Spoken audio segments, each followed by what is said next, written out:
The most widely published book in human history reveals that we are created in the image of God. Throughout our human journey, each encounter is an opportunity to see the shared humanity in ourselves and others. Regardless of one's views on religion, each experience and each story weaves us together towards a common path. A path of transformation, a process of growth and understanding, a recognition that, at our core, we share a common destiny. What does the search for truth really mean in our lives? How can we find a sense of unity in a world so diverse and divided? As we reflect on these questions, we start to uncover a fundamental connection that binds us all beyond our differences. Welcome to Created in the Image of God, Building Vibrant Communities, with our host, Wade Franson. Tonight's episode is Religion, History, and America's Culture Wars. Good evening, everyone. It's Created in the Image of God, and I'm Wade Franson, and I'm dialed in live from a very chilly Wisconsin, minus weather, problems with cars, trying to keep the chickens watered, fed, and warm. But we're bringing you a very warm show tonight with a distinguished guest. His name is Mark Silk. He is an acclaimed scholar, journalist, and founding director of the Greenberg Center for the Study of Religion in Public Life at Trinity College, where he served from 96 to 23. He is a Harvard-educated historian, a former editor of the Boston Review, and Mark has spent decades exploring the complex intersections of American life and religion, society. He's the author of and spiritual values in America. He's the author of seminal works, including Spiritual Politics and Unsecular Media. And he's the co-author and editor of a landmark series on religion by region in America. Welcome to the studio with me here, Mark Silk. Hi, Wade. Delighted to be here. Well, it's a pleasure. And we've been talking about doing the show here for a few months, working with the producer, getting it all set up. And thankfully, it all worked out. So as we always do on this show, we like the audience to get to know the real you quickly and in a few minutes to sort of set the stage for your life's work. So let's dive into your creation story. Let's hear a little bit about who your parents were, the region you grew up in, and how the forces around you shaped who you became. So my parents both grew up in New Jersey. Actually, they both came from the same town, Atlantic City. Made subsequently notorious by gambling, including casinos run by our current president. My father actually went to the University of Wisconsin. He was a very good student. He studied economics as it was taught at Wisconsin in those days, which was very much in the spirit of Wisconsin progressivism, people like the La Follettes, and very interested in how institutions work within economies. He went off to fight in the war. Meanwhile, my mother grew up as an extremely talented pianist, ended up going to Juilliard. My father did his graduate work in Sweden, but came back, perhaps under some pressure from his parents, didn't marry the Swedish girl, saw my mother's picture in the paper because she was playing a concert, and said, that's the one for me. Well, I've got to pause you then, because we haven't talked about the Swedish connection. Obviously, you know my name there. Do you know where he studied in Sweden? Well, he did his graduate work at Duke, but he had served in the Army. The subject of his dissertation was Swedish post-war housing policy, which really was the beginning of the sort of social democratic Sweden as we sort of grew to know it in the post-war period. And so he was in in Stockholm, studying the policy and also hanging around the theater that Ingmar Bergman ran. And he knew people. He used to tell a story about how he went up to Uppsala, the big university north of Stockholm, to sit in on a doctoral defense by somebody in the Swedish government in the housing department. And he used to say he took the train up in the morning. The defense started around 10 o'clock. And by the time he had to leave at 5, it was still going strong, because evidently this guy had made a number of enemies in the economics department, and they weren't letting him off the hook. But calm, gentle, friendly Sweden, huh? That's some people's view,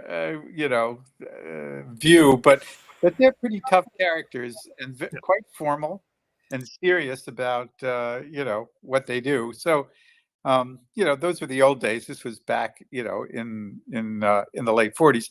Anyway, he came back, was teaching for a bit at the University of Maine. My mother wanted to be a pianist in a bigger place, and ended up in he took a job at Simmons College in Boston. But his first love was really journalism. I'll get to that in a second. So I was born in Cambridge, Massachusetts, after they were married in 1950. So you can tell how old I am. He briefly went to work for the government in the Department of Housing, but then got a research Fulbright to spend a year in Oslo, then moved quickly to work for the mission to NATO in Paris for a couple of years. And then we came back to the States in 1954. He got a job starting in the economics department at Business Week magazine. So he was an economist working as a journalist, and really ended up working for the New York Times on the editorial board, writing columns for them, and having the time of his life, really covering economic policy for the Times in a way that really very few people were qualified to do, since he had this PhD. And my mother had a good career as a concert pianist in New Jersey. So it was a good childhood, and quite interesting, intellectually, musically, culturally. Our family it's a Jewish family. That's how my brothers and I were raised. Not especially religious, but in those post-war days, seriously, going to synagogue, taking Sunday school and the rest of it in the tradition, the Jewish tradition known as conservative, sort of perched in between Reform Judaism and Orthodoxy. So we didn't touch on that, but during those travels in Europe, was the Jewish heritage an issue at all? Did it factor into any of his experiences or discussions there? Well, he had lost a couple of roommates from Wisconsin in the war. And he had been stationed in Alaska. He felt like his Gentile roommates who died, he should have been there in Europe fighting the Nazis. He went to Europe and did some writing when on his way up to do his doctoral research in Sweden, and then when we lived there in Paris, when we moved to Paris, there were some relatives of ours who had survived the Holocaust, and we were the first relatives they had seen. I mean, there were just a handful of them. One of them, my great aunt Betty, had been a partisan and fallen down in a ditch, and she had been in America. She spoke very good English circa 1900. So that was a very important piece of growing up that, I mean, I was always puzzled by, and have been, by the claim, which I think is partially true, that Jews growing up in the immediate, in the aftermath of World War II, never spoke about the Holocaust. That simply was not true in my family. It was, we had pictures of our relatives who were survivors. It was a real presence. And so that sense of serious identification with the people in a family that was not especially religious, but still, the whole issue of Jewish identity antedates Christianity and Islam, in the sense of it being peoplehood as well as, particular religious practices and beliefs. And so for my parents' generation, for their parents' generation, the question of identity was never a question, even if religious observance was, varied and was, my father, I think, didn't, as Max Weber, the sociologist, said, he was not religiously musical. I don't think my father was particularly musical religiously. My mother, somewhat more so. But in terms of identification, couldn't have been stronger. Anyway, what can I say? I got one story about, how I ended up where I have, in terms of interest in religion and in studying it. I have a clear recollection of walking home with a friend of mine who was Roman Catholic. And so I said to him, so Michael, could you, explain to me the Trinity? And, like a good Catholic kid, who'd done his catechisms, he looked at me and said, "It's a mystery."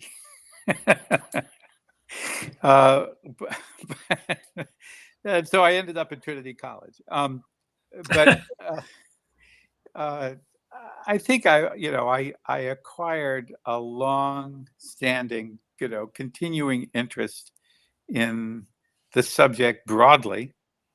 And I think out of some real interest in how people are motivated to do various things, whether in public life or private life, by impulses, feelings, beliefs, convictions that are not material, that are not, how do I have more money, or how do I have more sex, or how do I, but I mean, I'm not, we have examples of people going to church for one or another of those reasons. But the idea that people would be motivated, would be moved to do things, some terrific and some not so terrific, because of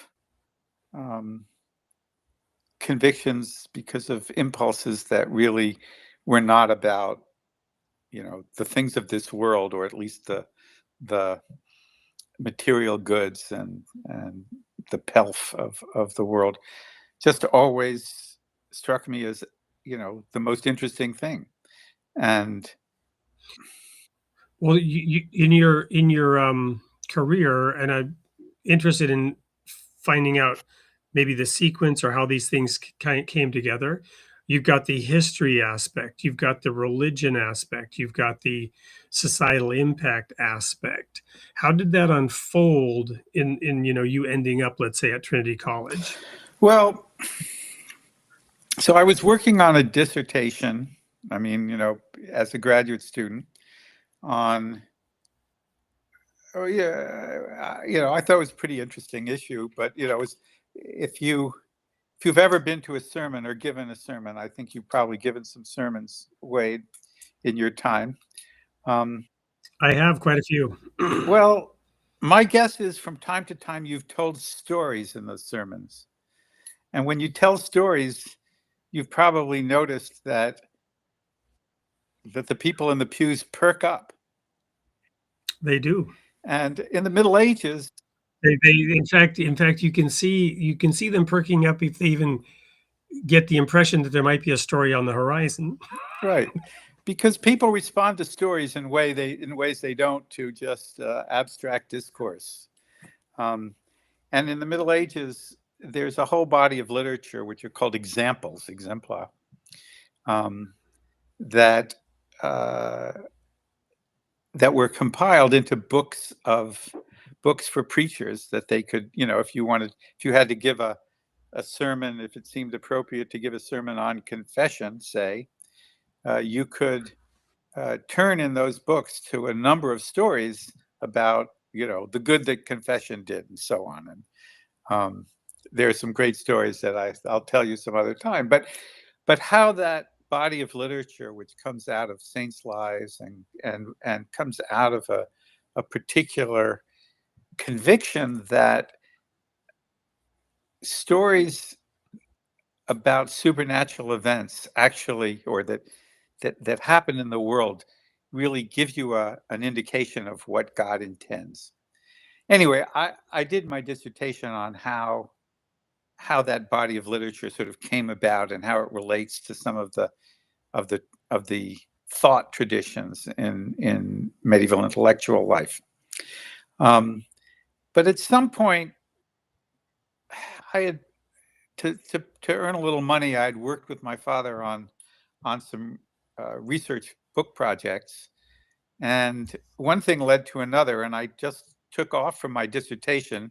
I did end up finishing it, but took off to write a book with him, to co-author a book with him on what we called, the book is called The American Establishment. And I got kind of corrupted by that experience, discovering that I could think hard about stuff in the present day that would interest more people. And do a kind of, I was always thought of myself, or felt that I wanted to devote myself more to writing than pure teaching. So I sort of fell off the academic wagon in a way, and we did that book. And then I thought, well, I'm interested in religion, and I've just done this book on America. Maybe there's something to be done about what's happening in America in our time. And it was that was in the late 70s and around 1980, just at the time when Jerry Falwell came on the scene with having created the moral majority. And it just seemed like stuff was going on with religion in America and American life that hadn't been anticipated and that would be really interesting to work on. And so I did, and worked on this book for a while, doing some sort of teaching at Harvard. And at some point, I just decided I didn't want to spend the rest of my life in the 12th century.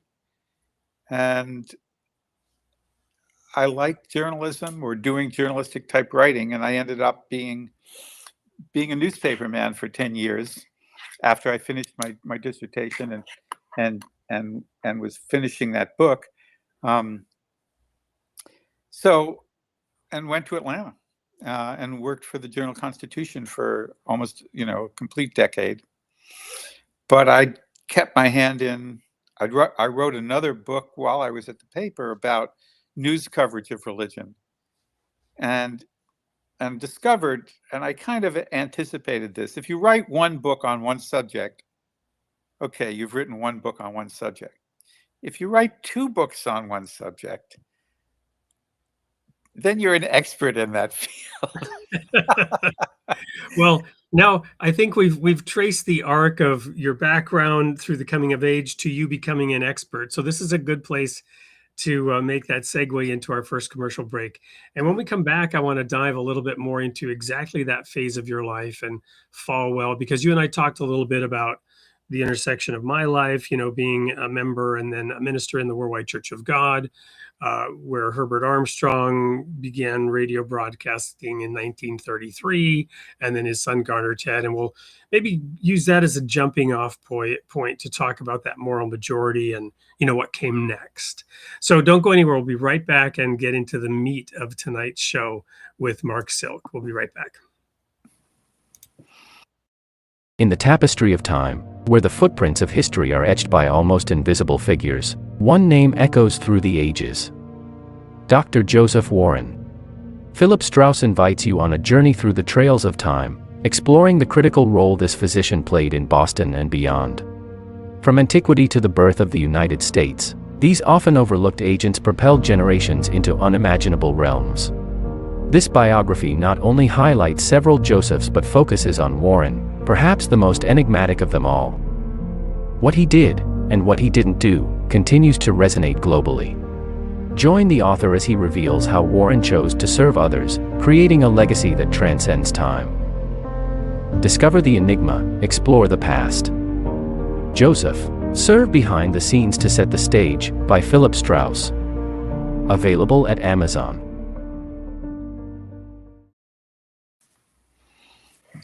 We had Philip Strauss on the show a while back. It's an interesting book, a look at a hidden figure behind the Constitution. I want to go back even a little further than we mentioned right before the break and talk about, just very briefly to sort of set a stage, William Miller, the Great Disappointment, sort of in between the Great Awakenings, the formation of the Adventist Church. Then you also had Mormonism, right? The Church of Jesus Christ of Latter-day Saints. You had the Quakers, which obviously began overseas but became a phenomenon here. They were instrumental, from what I understand, one of the primary churches involved in the abolition of slavery. So you have these religious movements in America that are, I'm not going to say they're unique in human history, but they're certainly exemplary, right? There are interesting stories there. And now you have, as I mentioned, in the 30s, the founder of the Worldwide Church of God, Herbert Armstrong, an outsized impact by being the #1 rated religious show in America for decades, and his son Garner Ted, on down to that Jerry Falwell era.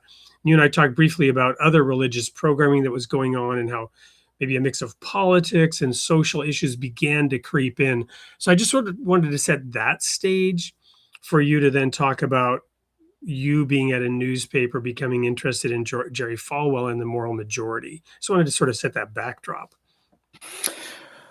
Well, Falwell sort of came on the scene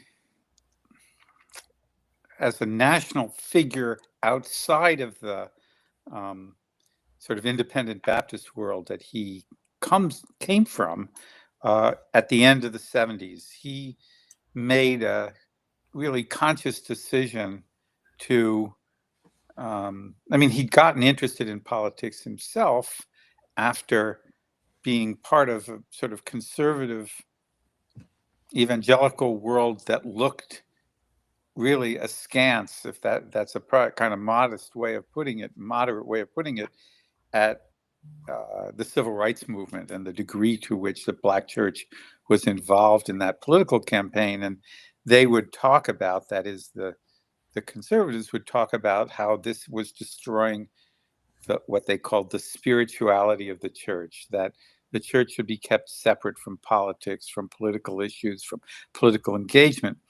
But Falwell had a kind of conversion in that, or he decided he liked that sort of involvement. And he, quite consciously not only involves himself with some campaigns, including a campaign by the beauty queen and spokesperson for the Florida orange industry, Anita Bryant, in opposing a gay rights ordinance in Miami-Dade County, in South Florida. But he decides he's going to build some kind of movement. It will be not restricted to just conservative Protestants or even Christians, but at least in its name would be the moral majority. And when I was still working, in Cambridge, he came up and gave a talk under the auspices of somebody you've probably heard of and read, Harvey Cox, who was a professor at the Harvard Divinity School, a notorious sort of liberal, but very open, and himself from a conservative Protestant background in Pennsylvania. And I just thought Falwell was really an interesting character, and this was stuff where I thought my background in, not just as a medievalist, but as a student of really the history of Christianity. That's what I, was interested in, maybe oddly for a Jewish kid, but there it is. So I decided I wanted to work in this area, and got connected to the guy who taught American religious history at the Harvard Divinity School, Bill Hutchison, who was a great guy and a very good historian. And sort of learned about, because I didn't really know anything about American religious history until I decided I wanted to do a book about it. It's the best way to learn, where you're actually, scared to death that you just don't know anything, and you better learn it quick. So that's what I did, and at some point, needed gainful employment. Edited something called the Boston Review for a while, but I was working on this book, and then was hired in Atlanta. But I'd pretty much finished the book by the time we got to Atlanta. And I wasn't a full-time religion reporter, but I had I had regular stories that I did in that area. And, one thing led to another. I ended up connected to the very good center at what used to be called Indiana University, Purdue University at Indianapolis. Now I think it's just called Indiana University in Indianapolis, IUI, because Purdue pulled out. But they have an excellent center for studying religion in America. And so I ended up being connected to that. And then having the two books, I ended up getting hired here in Connecticut by Trinity College. There are a number of Trinity colleges, but the oldest one, and part of the sort of New England small college group, is here in Hartford. Originally an Episcopal school, Episcopalian school. Now, officially non-sectarian, I guess they call it, or whatever.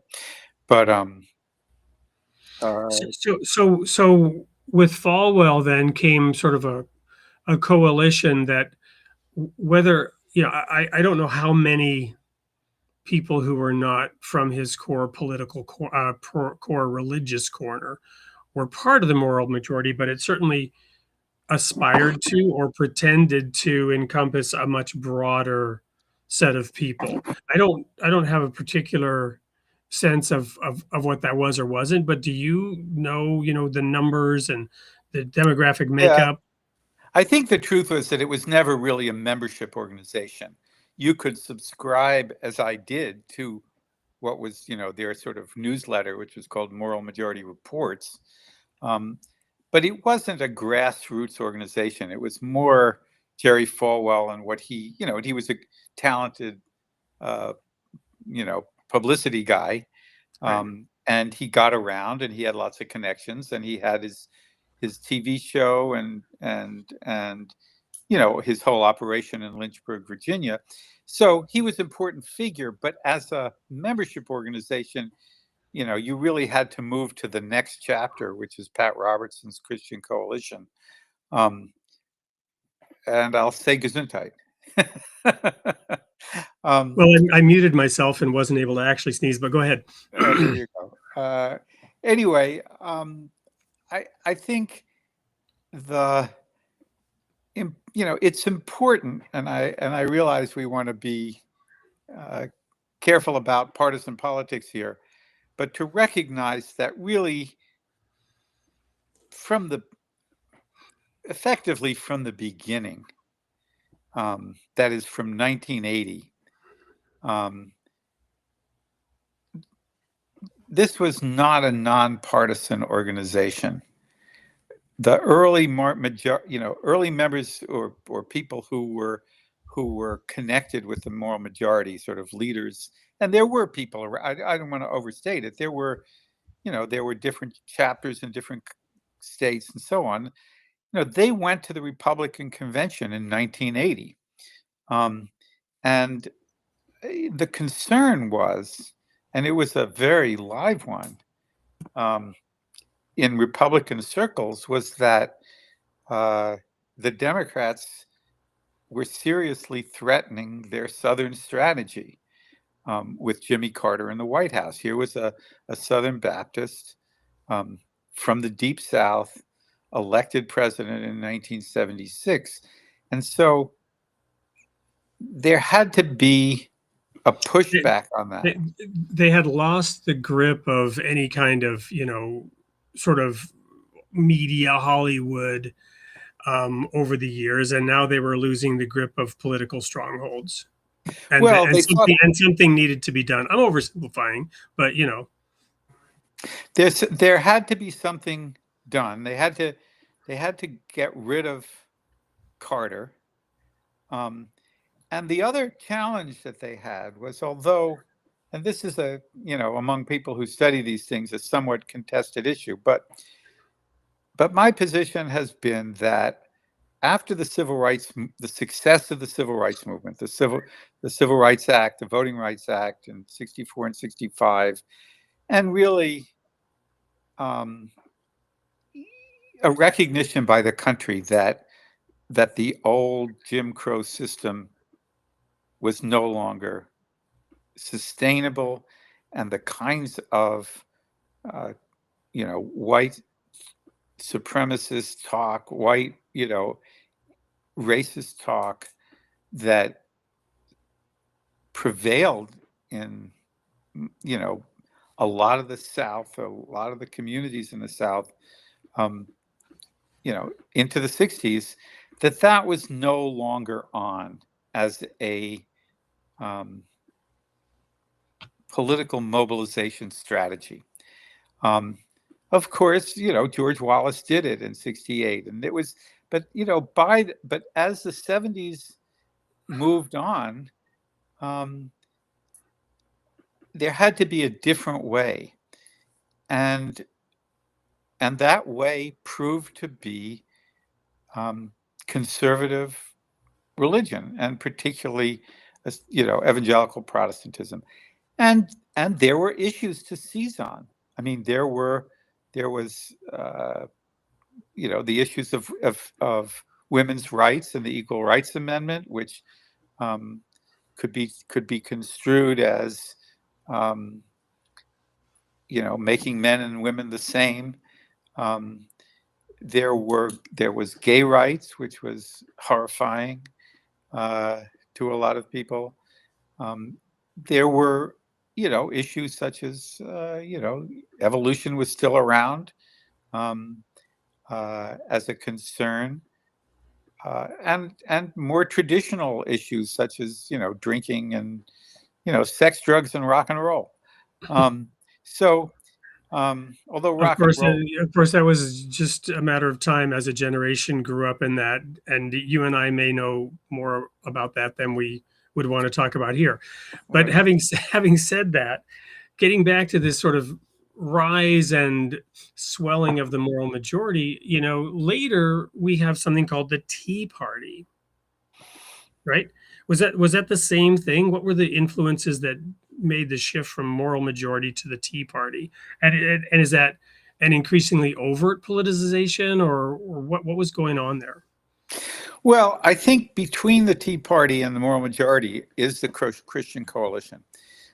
Pat Robertson had run for president, and early on, he came in second in Iowa in 1988. I actually covered that presidential campaign for the Journal-Constitution, and so he did there was real religious politics there. He gets his clock cleaned in the South. That's another story for another time. But he starts up the Christian Coalition in the wake of that election. Pat Robertson was the son of a conservative Democratic senator from Virginia. So very political guy. And he hires as a young a young guy to be his executive director of the Christian Coalition, and they really go out to mobilize churches. That was his strategy in the campaign, and he was successful doing that in Iowa for the Iowa caucuses. But leafleting conservative churches with voter guides was the central strategy of Christian Coalition. So it was very political in that sense, and political in this. I mean, they put their thumb on the scale, not just for what positions particular candidates took, but they would find a way to back the Republican. It was Republican Party politics, and so really, what's different, I would say, about the Tea Party, which comes into being thanks to Glenn Beck and around 2010, so a little over 15 years ago, was a kind of expansion of what had been called, and still is called in some ways, the religious right or the Christian right. The Tea Party comes into being about taxation, or claiming to be about taxation, not about religious issues, or not about culture wars issues. But people who have studied membership in Tea Party groups, and you have to think of it as not a single political party, which it wasn't, but as Tea Party groups all over the country. In that sense, looking back at history, it was a little bit similar to the Know Nothing, what are called the Know Nothings, the American Party, the 1850s. But it's another story. But it is argued, I think, persuasively, that the Tea Party opens up a certain kind of conservatism beyond religious communities, or at least beyond the churches as organizing entities, and so it represents a kind of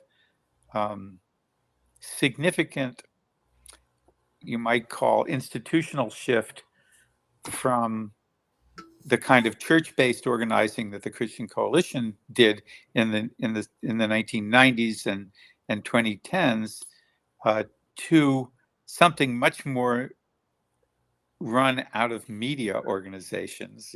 Glenn Beck first at Fox News and then on his own, and others, and sets the stage for the MAGA movement in important respects.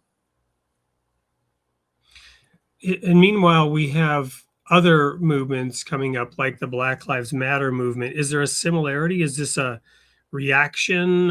Is it just the fact that different tools and platforms are available that people are taking advantage of in similar ways for their respective audiences and interest groups and factions? I think what's critical to this story, since we're talking about sort of religion in American politics, is to recognize that something new happens in the 1990s, and it is sort of set in place by the 2000 election. Up until, the early 1990s, say, both parties are sort of equally religious if you measure religiousness by self-reported church attendance and sort of basic behavioral patterns. By the 2000 election, people of any religious background who say they attend church weekly are Republicans 60% to 40%. In other words, if you have all the people who say they attend weekly, 60% of them are Republicans. And what that's larger than what, the gender gap of, women tending to vote more Democratic and men voting more Republican. That's a persistent phenomenon, and it relates heavily to what sort of sociologists of this kind of thing called the rise of the nuns. And by nuns, we don't mean Catholic sisters. It's not N-U-N. Not N-U-N-S, but N-O-N-E-S. The people who, when you ask them, what is your religion, if any, they say none.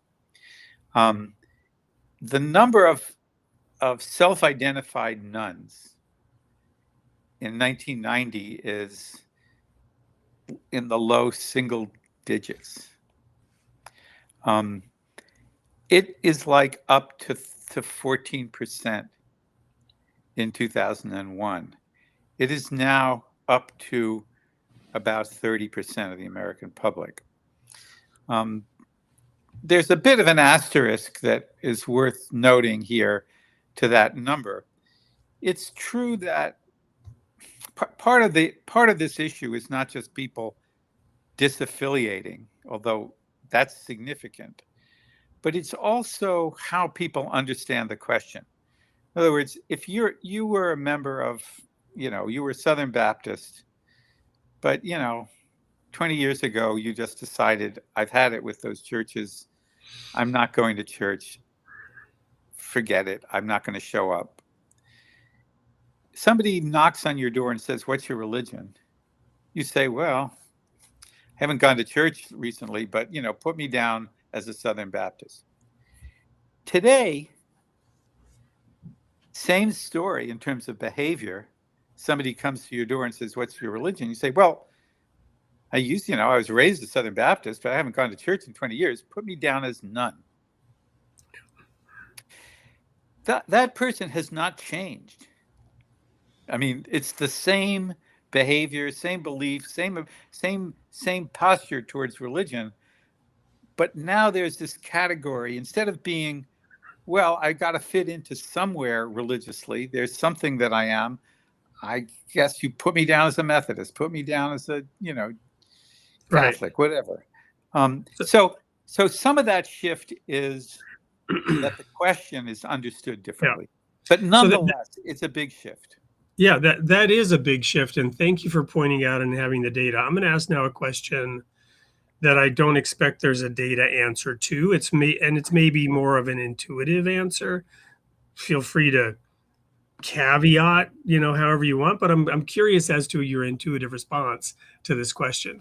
And that is, much earlier on in this broadcast, you mentioned that what really got you interested, the part that was intriguing to you, was this idea that there's something out there that's not material, right? That is affecting how we think and how we view things. And I'm wondering if, starting with passing out leaflets in church that tell you how to vote, right? It kind of violates this principle that Jesus introduced, which is, my kingdom is not of this world. And if it were, then my servants would fight. But I'm telling them to put down their swords because my kingdom's not of this world. Well, now you're going in and saying, here's a sword, use it, right? And the sword is your vote. Now, in the Worldwide Church of God, we were so apolitical. It was literally against our religion to vote for exactly that reason. How would Jesus vote? He wouldn't. He told us his kingdom is not of this world. He gave the coin. He says, render unto Caesar the things that are Caesar's. Now, today, I believe I do have a responsibility to vote, and I vote.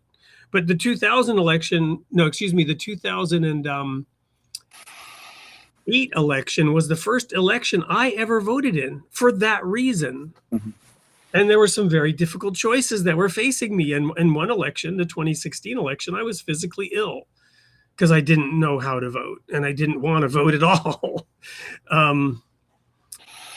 Right? So my point is, do you think there's a connection there by sort of using churches now as a political pathway that might be influencing people's desire to say none to some degree at some level? There is a widespread belief that and by people who do look at numbers, there's some data that suggests that that some of the slippage of membership and sort of church attendance is due to people feeling like religion is too political, or at least Christianity the Christianity I've heard of is all involved with. Well, many years ago, we know it used to be at Thanksgiving or Christmas, don't discuss religion or politics. Well, now it's religion and politics because they're kind of together, is Right. what I'm hearing you say. Well, I think there's some truth to that. The other side of it is that there's your particular tradition and other sort of traditions that are withdrawn in various ways from the world, if you want to put it that way, really see it as who they are, to be a part, whether you're Jehovah's Witnesses to some extent, and the Amish and Mennonites. I mean, it's a piece of Christianity, but it's a minority piece through history. But maybe a minority that takes it to that degree or to that extreme, if you will. I'm not calling them extreme, but on that point, there may be an outlier, but the principle may be more widespread to a degree. Well, I think there are, I mean, I'm a historian, and so I tend to see things as time sensitive, time located, in a way that lots of other people, theologians, don't. So if you take, and I just wrote about this today, if you take Romans 13, Paul's letter, the 13th chapter of Paul's letter to the Romans, it says, obey, the civil authorities were put there by God. If you disobey them, you're going against God. It's pretty strong language. People debate what it exactly means, but it's pretty straightforward in terms of just the words. But you got to say, he's talking to a little community of Jesus followers towards the end of the first century in Rome, the capital of the great empire that's going to persist for hundreds of years beyond that, writing at a moment of expectation of imminent end times. And he's saying, you're not in this world to be behaving like Jews who want to rebel against Roman authority and reestablish the temple or whatever. Once Europe becomes Christian, the whole world changes in terms of how you understand civil authority. And then once you get, divisions within Christianity of, in the Protestant Reformation and, the idea of, all of that becomes, you have to deal with the fact that there are American Christians who want to cast off the English king. Well, how do you reconcile that desire, that sense of ill treatment by England, with Romans 13? So you have these long-standing, 1,000-year-old, 2,000-year-old traditions with a lot of sayings. I believe there's some place where Jesus is quoted as saying, I bring the sword. Yes, I am not come to bring peace, but a sword, and a man's enemies will be those of his own house. So what do we do with that? I mean, Jesus speaks. Or even more, going back to your scripture, one of my favorite is the back-to-back Proverbs: answer not a fool according to his folly, followed by answer a fool according to his folly.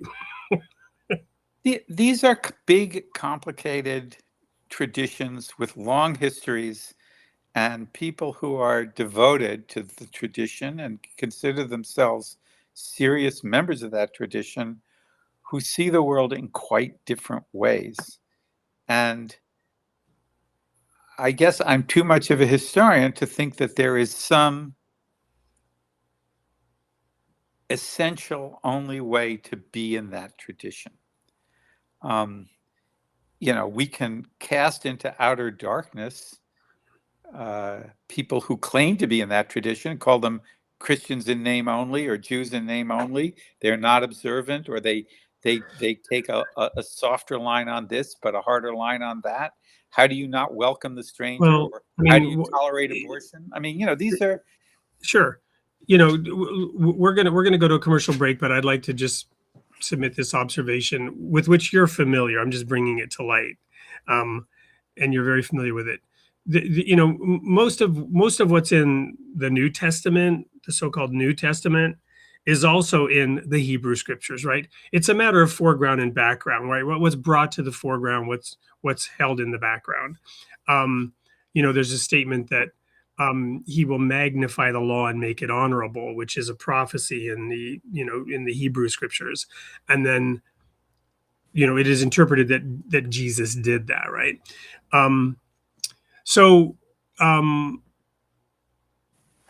And I've almost lost my train of thought now of exactly what I was going to say, in trying to sort of, set the stage for it. But let's just say that, you as a person of Jewish heritage and being involved in history, you take a very, very long view, right? Mhm. And yet what Jesus said, going back to Cain and Abel, where Cain killed his brother, Jesus elevates that question, who is my brother, right? And it's everybody. And then there's this statement that says there is an accuser of the brethren, and that's Satan, right? So when we start accusing our brothers of this, that, or the other thing, that's the work of the devil, right? Not the work of God. And so these religious traditions that become calcified, and whether it's the Catholics and the Protestants or whomever sending each other to theoretical hell, in the long view, I guess we're growing out of that. And when we come back, and maybe we are, maybe we're not, right? When we come back, I want to ask you the question: how do you view all that, and what's next for you on the horizon, for you and for us, given your depth of having studied medieval history of all things, and religious history and the intersection in modern American life? Don't go anywhere. We'll be right back to get an answer from Mark Silk on those questions. Welcome to the Royal Falcon Foundation. Our curriculum and activities inspire and train adolescents through hands-on experiences, fostering growth and empowerment.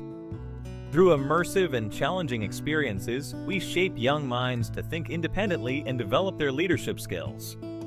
Our programs foster new friendships and unity, shaping young leaders to tackle real-world challenges with confidence. We believe in equipping the next generation with the skills to become leaders of tomorrow.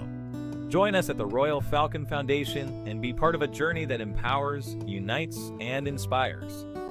Double your impact with our matching grant. Until the end of 2025, every tax-deductible donation to the Royal Falcon Foundation up to $1,000 will be matched dollar for dollar. Visit our website to donate now or email info@royalfalconfoundation.org for more details. Together, we can make a greater difference.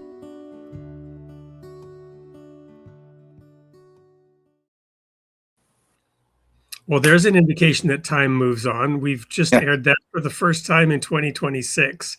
If there are any donations that come in, mention that matching. We'll make sure it happens.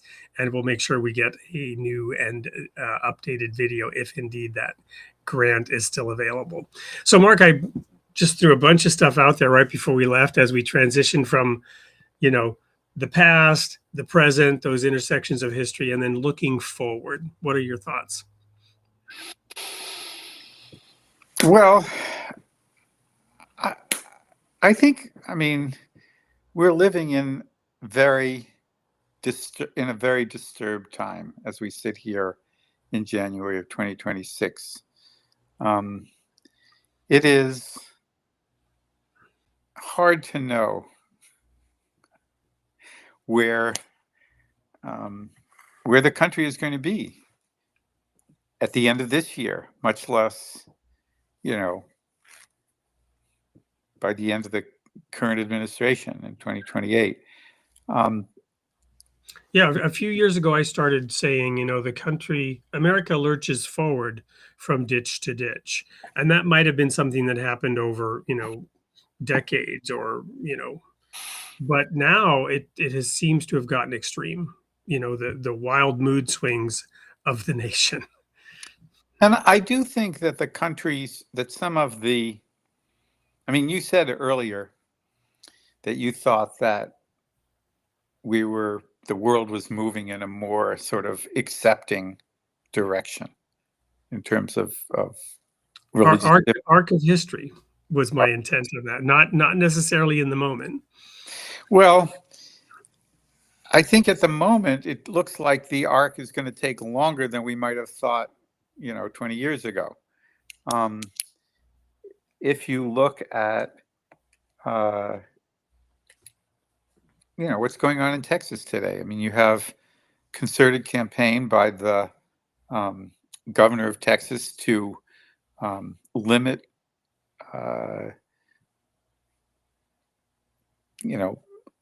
expressions of Muslim organizations, Islamic, Islam in various ways, and by the state legislature to advance posting of the Ten Commandments and a kind of institutionalization of, Judeo-Christian texts, or however you want to put it. We would have. So I think in terms of the development of religious sensibility and the range of those things, it is, we're at a point where it's hard to be sure where things are headed. There has been this, growth of this, what we call the nones, the people who don't identify with religion, but there are some signs that in the current generation that has leveled off, or at least, I'm afraid, if I had to, make a prediction, what I think is that we will continue to lose the sort of fairly religious middle in the country. That, I know that there is, a kind of Christian bias against lukewarmness, right? That, I want to hear your yeses or your nos, but none of that sloppy stuff in the middle. I think from a sort of looking at society as a whole, that middle has actually been pretty important in terms of providing glue in a society for the sort of functioning of common values, of a sense of, where you're supposed to belong, how you I can remember when we moved to Atlanta, the woman across the street, the first day I went to work, came over and said to my wife, what church do you all belong to? And my wife said, well, actually, we're Jewish. And then, being Northerners, had this image of a cross burning on the front lawn. But Averill came back a half hour later, with a list of synagogues, which was both like, this is terrific. We understand that you guys go to a different kind of religious tradition, and also some little sense that, yeah, here's the list, sign up. So, so I tend to be a glass half full guy, but at the moment, I'm seeing a glass half empty and getting emptier. So it's hard to be very optimistic. One of the things you're asked about, tell me when we're out of time, okay? Which we're out of time. It's not an incredibly hard stop, so feel free unless you want to end it, which you also can. All right. I think some of the dirty little secret of why I got so interested in the Middle Ages when I was in college was, 1968, 1969. It was pretty distressing time in the country. And I found it,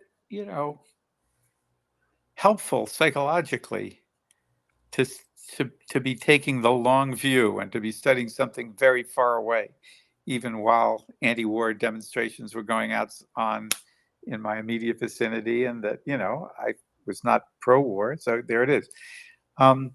So at the moment, I've returned to some long historical interest.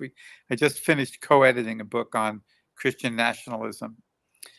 So that'll be out next year, or this year, I hope. I kept saying. Yeah, you were saying. Yeah. Yes. Last year I said, I was saying next year, and this year I'm saying, in the fall or something.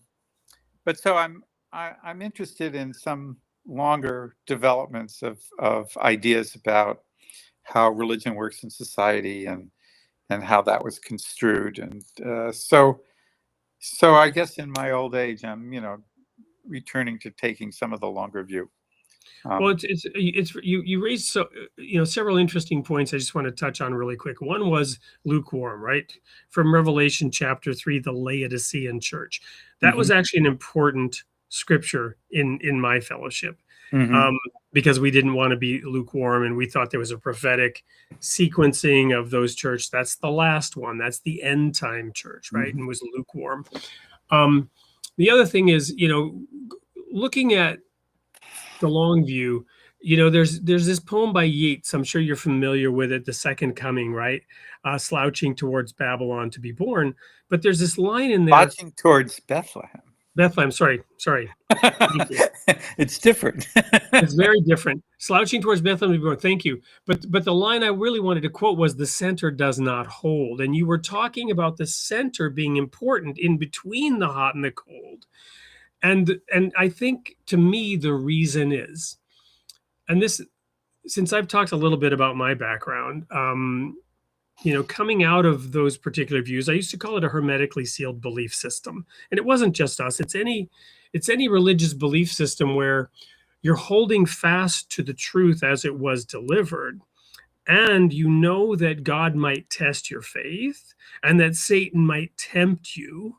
And therefore, anything that challenges your hermetically sealed belief system is either a test from God or a trial from Satan, or a temptation of Satan. And you just need to hold fast and not let. And then you have this quote by Leonard Cohen, which I've used in my books, from his song Anthem. The chorus is, ring the bells that still can ring, forget your perfect offering. There's a crack in everything. That's how the light gets in. So to sort of let a crack in that hermetically sealed belief system, let an idea in, a thought, a fact, a piece of data that might shed some light on how your perfect understanding is in fact less than perfect. And this idea of a center that's weighing both alternatives or willing to speak to both alternatives is important, because if the ship of state, or let's say the SUV of state, is mired in the left ditch or in the right ditch and needs to be pulled out, somebody's going to be standing on top of that SUV screaming, "Go away, you're going to take us into whichever ditch it is you don't want to be in," right? Yeah. And if there's nothing in the center to hold the car in the center, it will indeed be pulled out of one ditch and head towards the other. Right. I mean, there are different views on that. Some people say you walk down it's the people who walk down the middle of the road who get run over. So I think, there's the importance of a center, and then there are pitfalls to centrism. Absolutely. And being determined that the only, that you always have to both sides it. So if you've criticized Democrats, you've got to equally criticize Republicans, and vice versa. I mean, I think you have to call out what you see when you see it, but it is a real problem when so many issues get turned into, or the impulse in the social order is to say, well, we're on this side, and so the other side says, well, then we must be against that. Right. I mean, one of the things that I got interested towards the end of my teaching career was how religion and climate change intersect, and I taught a course on that. Well, Adam was created to dress and keep the garden, and the first commandment is be fruitful and multiply. And those two things, well, those can be in conflict. I mean, there are but they shouldn't be in conflict, right? That's the point. They shouldn't be, but they kind of play out that way, perhaps. Right, and you get, but you get a kind of politicizing of climate in theological terms that makes it impossible to deal with the issue.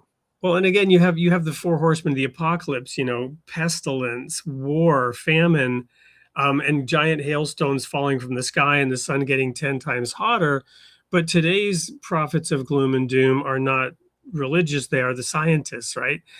But again, one of the ways that you can look at this is the forces of disintegration and the forces of integration, right? The forces that, polarize and set at odds, or the forces that try to understand and bring these things together. But I guess we didn't really get to any of the audience questions. So if you're okay, I'd like to just stay 1 or 2 more minutes and just raise a couple of them, because there are quite a few comments. I don't know if you saw some of them come in. I didn't, but go ahead. One of them is really about your view of eschatology, right? So you've looked at history. What is your thought on those writings, which are, the end times? And this is related to this question here, from Rocky, or comment rather. I'm convinced we are in the end times. So many things are lining up. Do you have a view of eschatology with your, depth of understanding of history? And I mean, there's many interpretations, right? I'm sure you're aware of them in terms of how and when and what the end times were, are, will be. Well, I mean, one of the diseases of historians is to not believe that anything new ever really happens. Mm-hmm. You're in good company with Solomon there. There's nothing new under the sun. That's right. The end times would be something new. They've obviously they've been predicted. I like that. I think there was an expectation early on in the history of Christianity that this would happen. There began to be a sense of this in the Middle Ages. I think in terms of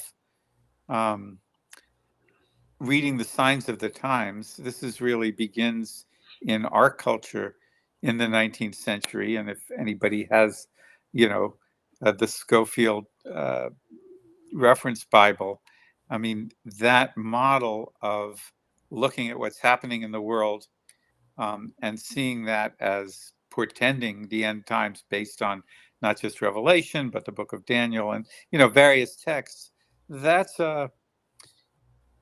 from a historian standpoint, you can tell that story. As a, as a non-apocalyptic Christian and a non-Christian of any sort, my view of the end times is, something could happen to blow up the earth, but that's not an eschatological belief. It's a concern about somebody doing something crazy with nuclear weapons. Maybe that's a secular eschatology. I'm not sure. I could,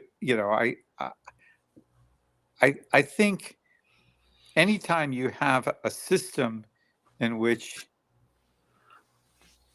you look at events to sort of see whether something is going to happen. You mentioned the Millerites and the Great Disappointment. Up until now, none of the signs of the times ended up being the end time. But, one of these times, maybe it happens. That's the best I can do. All right, thank you. Well, Mark, any last words here? I certainly enjoyed having you on the show and, zigzagging through these various interrelated topics. What would you like to leave everybody with today? Well, I've enjoyed being on the show, Wade. It's been a great conversation. I could wish, my hope is that in a year's time, things will have calmed down a bit, that we will not be in the end times. I mean, because I just heard today some, momentary rumor because a ship that's heading towards Iran turned off its communications, and this was an indication that it was war ready and so forth. And then, well, no, it's still like way too far away, and this is standing. So the blips on the radar screen of the daily are dramatic, but then again, on the big picture, there's a lot going on. There's a lot going on, and a lot of disruption in systems and norms that you and I have grown up taking for granted would not be disrupted. Whether, whatever the administration, whatever is going on in the world, that there were certain things that you could hang your hat on, the hooks would still be there. Maybe in a year or 5 years, we can look back and say, well, it wasn't as disruptive as it felt at the time. Most of the time, we've been able to say that. The war came to an end, whatever war it was, the revolution came to an end, things settled back into some sort of normal state. I hope it happens again, but there's always the possibility of a singular event, whether it's the end times as imagined through scripture or some other apocalyptic. Well, I'll go back to I maybe conclude with this reminder from the end times of the Jewish beginnings, right? Which was Moses leading the children of Israel out of Egypt and arriving at the Red Sea, and then him standing on the rock and saying, trust in God and stand in awe. So from a religious perspective, and I guess this is where faith comes in that non-material sense of interpreting the world through that, maybe the end is really just a new dawn. And Miriam is dancing. Thank you. Mark, it's been a pleasure. Thank you. Love to have you back sometime soon. All We've right. got one thing left. That's to air the sneak peek for next week. If you want to stick around, we can chat briefly afterwards. But this is me signing off saying you are created in the image of God and God loves his creation. Here's the sneak peek for next week. We'll see you there.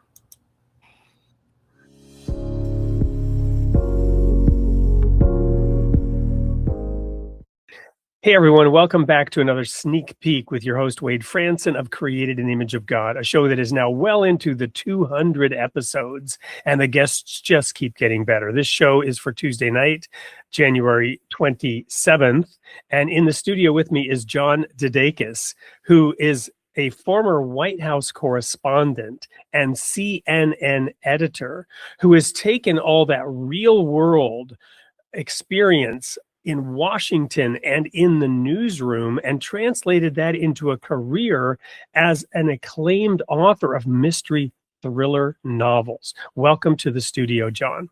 Hi, Wade. Thanks very much. So I've got to ask the question that is on my mind and perhaps others. Is reality stranger than fiction, or is fiction really stranger than reality? I mean, you've got experience with both. I think reality is pretty strange. And I think that all fiction is drawn from reality. So I think that that's where we want to go with it.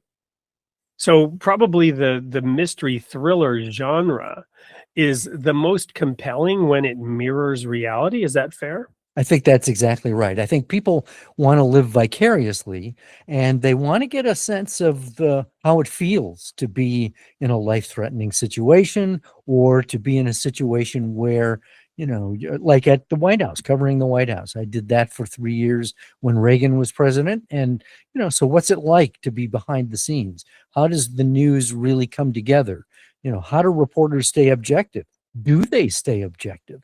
And so I think stories like that help a person get a feel for what it's really like to cover a story.